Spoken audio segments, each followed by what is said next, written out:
చైనాను నమ్మకు పదే పదే మనం మాట్లాడుతున్న విషయం.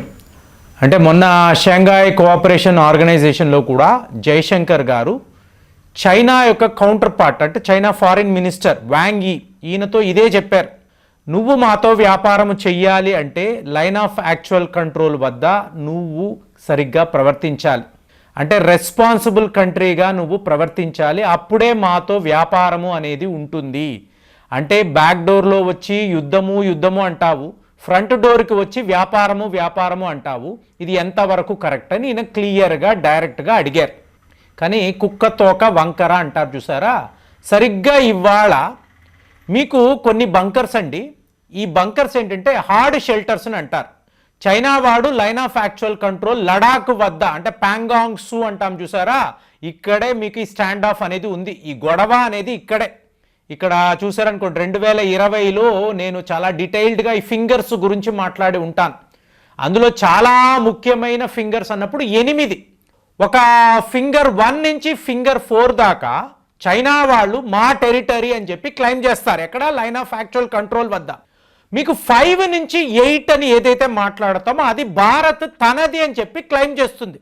ఇదే డిస్ప్యూట్ ఇవాళ వరకు, ఇక్కడ గొడవలు ఇవే. కానీ చూడండి, ఫింగర్ 8 అని భారత్ దేనినైతే చెప్తుందో దానికి అటువైపు అంటే చైనా వైపు, చైనాని అనకూడదు, నేను చైనాని ఎప్పుడు అనను, టిబెట్ని వాడు ఆక్రమించుకున్నాడు.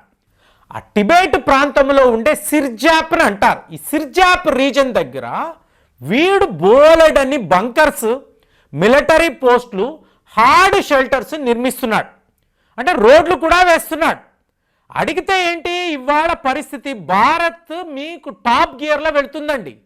రష్యా వాళ్ళేమో S-400 మీ దేశంలోనే మీరు తయారు చేసుకోండి, మీరే ప్రపంచ దేశాలకు అమ్మండి అని చెప్పి ఒక లైసెన్స్ ఇచ్చేశారు. అలాగే రాఫెల్స్ వాళ్ళు మేము ఢిల్లీలోనే మేము మెయింటెనెన్స్, రిపేర్ మీకు ఇవన్నీ కూడా మీరు చేసుకోండి, రేపు కాంపోనెంట్స్ టెక్నాలజీ ఇచ్చి భారతదేశంలోనే రాఫెల్ యుద్ధ విమానాలు తయారు చేద్దామని వాళ్ళు. ఇక అమెరికా వైపు అయితే తీవ్ర స్థాయిలో ఒత్తిడి అండి. అంటే మన advanced medium compact air craft ఉంది చూసారా, దాని విషయంలో GE 414 అనబడే ఇంజిన్లు మేము భారత్లోనే తయారు చేస్తాము, మీరు మా వద్దే ఇంజిన్లు కొనుక్కోండి, ఆ సాఫ్రాన్ వాళ్ళ దగ్గరికి వెళ్ళకండి. అంటే దసాల్ట్ ఏవియేషన్ వాళ్ళ సాఫ్రాన్ ఉంది చూసారా, ఆ కంపెనీ దగ్గరికి వెళ్ళకండి, మేమే ఇస్తాము. ఏంటి, ఏకంగా 1,50,000 కోట్ల రూపాయలు బడ్జెట్ మనకు ఉంది. కాబట్టి ఏ ఒక దేశము కూడా మనల్ని అలాగే ఈజీగా చూడడము, మనల్ని విడిచిపెట్టడము, మనతో వ్యాపారము వద్దు అని చెప్పి అనుకునే దేశాలు. ఇప్పుడు ఒకవేళ మీరు చైనాతోనే ఒక మంచి ఫ్రెండ్షిప్ ఉంది అనుకోండి, చైనా వాడు మీ దగ్గరికి J-20 విమానాన్ని తీసుకొస్తాడు. చూడండి, 5th జనరేషన్ విమానం అండి, అద్భుతంగా ఉంది, రాఫెల్ కన్నా బాగా పనిచేస్తుంది, చెక్ చేసుకోండి అన్నాడు అనుకోండి, వాడికి ఎంత పెద్ద వ్యాపారం చెయ్యగలిగాడా? సో పూర్తి స్థాయిలో నష్టపోతున్నాడు. ఎలా చూసుకున్నా కూడా చైనా వాడికి తీవ్ర స్థాయిలో నష్టము. మనము మన టెక్నాలజీని డెవలప్ చేసుకుంటూనే ప్రపంచంలో ఉండే అత్యుత్తమమైన ఆయుధాలు Indian army, navy, air force వద్ద ఉండాలి అని చెప్పి మనం భావిస్తున్నాం. 2 విధాలా మనం ఆలోచిస్తున్నాం. ఎందుకు? ఎప్పుడైనా కూడా 2 ఫ్రంట్ వార్ అనేది జరగవచ్చు. సో ఇందులో చైనా వాడి కవ్వింపు చర్యలు మీరు చూసారనుకోండి, మనకు ఒరిగేది ఏమీ లేదండి.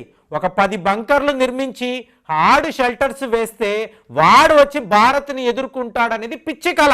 ఎందుకంటే మన దగ్గర ఉండే ఆయుధాలు, మన దగ్గర ఉండే యుద్ధ విమానాలు, వీటి ముందు మోరవర్ మన వైపు ఉండే ఎయిర్ బేసెస్ మీరు క్యాల్కులేట్ చేశారు అంటే చైనా వాడు ఎక్కడా కూడా ఏ స్టేజ్లో కూడా మనతో వాడు పోటీ పడలేడు, మనతో యుద్ధము చేయలేడు. మరి ఎందుకు ఇవన్నీ చేస్తూ ఉంటాడు అంటే మనము వాడిని గమనించాలి.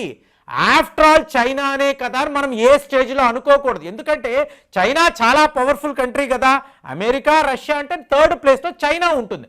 అలాంటిది నువ్వు నన్ను అలా తీసి పారేయడం ఏంట్రా, నేను కూడా ఒక శక్తివంతమైన దేశం కదా చెప్పడానికి సరిగ్గా మీకు ప్యాంగాంగ్ సు వద్ద ఇలాంటి యాక్టివిటీస్ అడిగారనుకోండి, మీరేం చేశారండి, అరుణాచల్ ప్రదేశ్, సౌత్ టిబెట్, అక్కడ మీరు శిలా టనల్ నిర్మించారు, మా భూభాగం కదా, అక్కడ మీకు ఏకంగా మోదీ గారు వచ్చి ఇనాగ్రేట్ చేస్తున్నారు.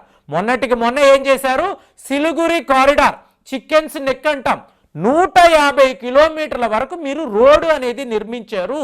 అలాగే లడాక్ వద్ద మీకు ఇండియన్ ఆర్మీ కోసము అత్యుత్తమమైన కాశ్మీర్ నుంచి లడాక్ని కనెక్ట్ చేసే చాలా పెద్ద పెద్ద రోడ్స్ని మీరు వేస్తున్నప్పుడు మేము ఇలాంటి బంకర్స్ నిర్మించకూడదా, మేము మా ప్రాంతంలో రోడ్లు వేసుకోకూడదా అంటే ఇక్కడ వీడు చేసే పనిలో ఒక చాలా చాలా ఇంపార్టెంట్ విషయాన్ని మనం గమనించాలండి. ఇది ఏమిటి అంటే రేపు భారత్ వైపు నుంచి అంటే మన ఎయిర్ పవర్ చైనా వాడికి బాగా తెలుసు. ఒక్క సుఖాయ్ విమానాలు వాడు అనుకున్నాడు, వాడి దగ్గర JF-17 J-20 ఉండొచ్చు, కానీ సుఖాయ్ విమానాల ముందు, వాటి ఇంజిన్ల ముందు, వాటి పనితరం ముందు చైనా వాడి విమానాలు నిలబడవు. ఒకవేళ రేపు భారత్కి చైనాకు యుద్ధము వచ్చినా వాడి ఫ్రంట్ లైన్లో ఉండే విమానాలు మీరు చూసారనుకోండి, మన దగ్గర ఉండే సుఖాయ్ విమానాలే ఉంటాయి. అంటే రష్యా వాళ్ళ దగ్గర కొనుక్కున్న విమానాలనే వాడు నిలబెడతాడు. వాడికి వాడి విమానాల మీద నమ్మకం లేదు. ఇది అందరూ ఒప్పుకునే విషయం. మీరు ఏ ఒక యుద్ధ నిపుణుడైనా అడగండి, J-20ని వాడు నా మెయిన్ బ్యాటిల్ ఎయిర్ క్రాఫ్ట్ అని చెప్పడండి. మెయిన్ ఫైటర్ జెట్గా చూపించాడు, సుఖాయ్ విమానాలనే చూపిస్తాడు. అలాంటిది మన దగ్గర ఏమైంది, రాఫెల్ విమానాలు కూడా ఉండడంతో, ఒక 36 విమానాలు ఉండడంతో వాళ్ళు వచ్చి ఏకంగా మీ దేశంలోనే తయారు చేస్తామండి అనడంతో మన ఎయిర్ పవర్ రోజు రోజుకి ఎంతలా పెరిగిపోతుంది అంటే రేపు మనము చైనా మీద దాడులు చేసాం, ఇదే లడాక్ దగ్గర ఎయిర్ స్ట్రైక్స్ చేసాం, మన బ్రహ్మోస్ మిజైల్స్ని వాడామనుకోండి, చైనా వాడు ఏమీ చెయ్యలేడు. కాబట్టి వాడు ఏం చేస్తున్నాడు, వాడు టనల్స్ నిర్మించడంలో, ఇలాంటి హార్డ్ షెల్టర్స్ నిర్మించడంలో చాలా చాలా నిపుణుడు.